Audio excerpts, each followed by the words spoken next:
जरा विचार करिएगा। भगवान के मंदिर,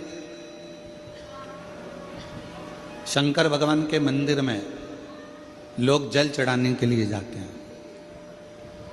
शिव जी के मंदिर में लोग जल चढ़ाने जाते हैं। आप लोग जाते हैं कि नहीं जाते?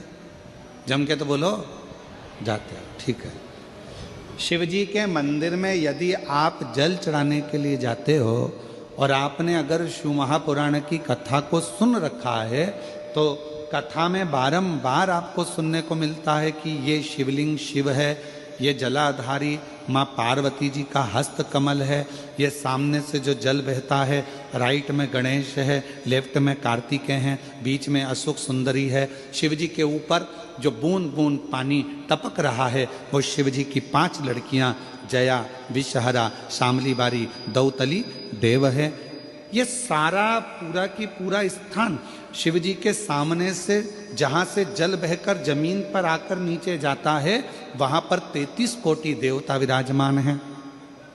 शिव जी की पिंडी पे से जल गिरकर जब नीचे की ओर आता है और जो मोटे भाग से जल नीचे आता है वहाँ पर सारी 64 योगिनियाँ हैं, सारी देवियाँ विराजमान हैं।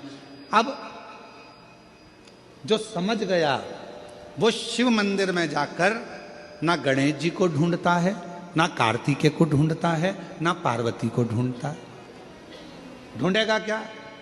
जम के बोलो जरा। नहीं, ना वो कार्तिकेय को ढूंढ रहा है, ना वो श्री गणेश जी को ढूंढ रहा है, ना वो पार्वती को ढूंढ रहा है। अब जिसके दिल में ही शिव नहीं बसा है, जो भगवान शंकर को जान ही नहीं पाया, वो मंदिर में जाकर क्या करता है? 1 लोटा पानी लेगा, शंकर जी पे भी चढ़ा देगा, उसी पानी में से गणेश जी को भी चढ़ा देगा, उसी पानी में से पार्वती जी को भी चढ़ा देगा, उसी पानी में से कार्तिकेय जी को भी चढ़ा देगा। अरे भैया, अगर शिव महापुराण की कथा सुनी है तो शंकर की कथा में आता है जहां शिवलिंग है, जहां शंकर विराजमान है, वहां जल पूर्ण समर्पित कर दो, सारे देवताओं में अपने आप पहुंच जाता है। उसको देना नहीं पड़ता, उसको पहुंचाना नहीं पड़ता। और ये गलती बहुत सारे लोग करते हैं। आप लोगों से निवेदन है, शिव जी के मंदिर में अगर जल चढ़ाने जाना है आपको तो पार्वती मैया को अलग से जल नहीं चढ़ाना, कार्तिकेय जी को अलग से जल नहीं चढ़ाना, गणेश जी को अलग से जल नहीं चढ़ाना। किसी भी मूर्ति पर शिव को जल चढ़ाने जाओ तो अलग से किसी मूर्ति पर जल मत चढ़ाओ, ना पार्वती जी को, ना गणेश जी को, ना कार्तिकेय जी को। अगर जल चढ़ाना है तो केवल देव अधिदेव महादेव पर चढ़ाओ, वो जल सारे देवताओं तक अपने आप पहुंच जाएगा, उसको पहुंचाने की जरूरत नहीं है। चलो और सरल भाषा में समझ लो। हाथ उठाओ जरा, किस किस के यहाँ?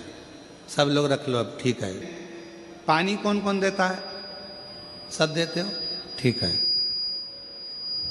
पत्ते पे देते हो क्या? नहीं। डाली पर देते हो क्या? नहीं। मंजरी पर देते हो क्या? तुलसी में पानी कहाँ दिया जाता है? तुलसी की जड़ में। जड़ में पानी दे दिया तो वो तुलसी के पत्ते पत्ते में पानी पहुंच जाता है, मंजरी में पानी पहुंच जाता है। वृक्ष की जड़ में पानी दे दिया तो वो पानी सब दूर फल में, फूल में, डाली में, पत्ती में, सब जगह पर वो पानी पहुंच जाता है। उसी तरह जैसे जल जड़ में दिया जाता है, पानी जड़ में दिया जाता है तो वो सब जगह पहुंच जाता है। उसी तरह शिव मंदिर में केवल शंकर भगवान पर जल चढ़ाया जाता है तो वो सब देवताओं तक पहुंच जाता है, सब देवताओं तक।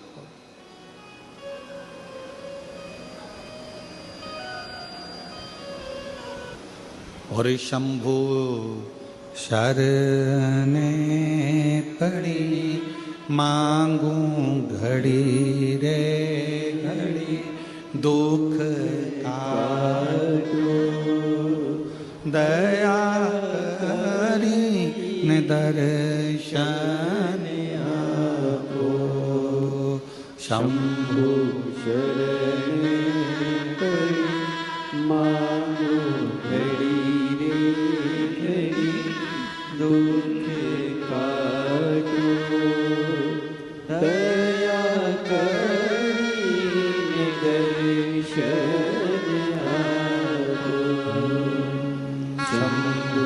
शरणे परी मांगो घड़ी रे घड़ी दुख काटो दया करीम दर्शन आए। आपको अलग से जल देने की जरूरत नहीं है, पत्ते पर अलग से पानी डालने की जरूरत नहीं है,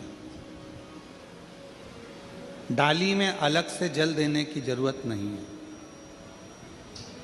केवल जड़ में पानी दीजिए, फूल में, पत्ती में, फल में, सब जगह पर वो पानी पहुंच जाता है।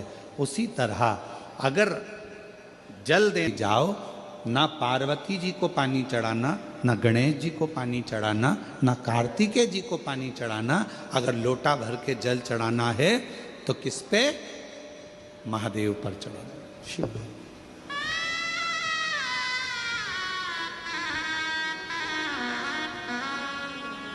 गलती तो नहीं करोगे?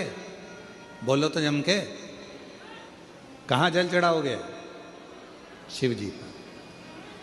अब कई लोग पार्वती जी कपड़े पहनी है, वस्त्र पहनी है, तो भी पानी चढ़ा के चले जाते हैं। गणेश जी वस्त्र पहने हैं तो भी लोग पानी चढ़ा के चले जाते हैं। कार्तिकेय जी वस्त्र पहने हैं तो भी लोग पानी चढ़ा देते हैं। ये ठीक नहीं। शिव महापुराण में सीधी सीधी बात करी है, सारी समस्या का हल एक लोटा जल। अब जल कितना लेकर गई हो मंदिर के लिए? जम के बोलो, एक लोटा। अब सियोर वाला महाराज कह रहा है कि एक लोटा जल सारी समस्या का हल। तुम जल चढ़ाते चढ़ाते इतने दिन हो गए, तुम्हारी समस्या का हल क्यों नहीं हुआ? क्यों? क्योंकि तुम पूरा एक लोटा जल शिव जी को दे ही नहीं पा रही हो। आधा जल इधर चढ़ा दूं, आधा उधर चढ़ा दूं, आधा उधर चढ़ा दूं, आधा इधर चढ़ा दूं, तो तुम्हारा तो कहावत ही आदि हो गई कि आधा लोटा जल।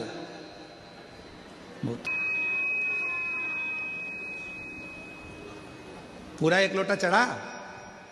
अरे बोलो तो जम के। नहीं चढ़ा, नहीं चढ़ा।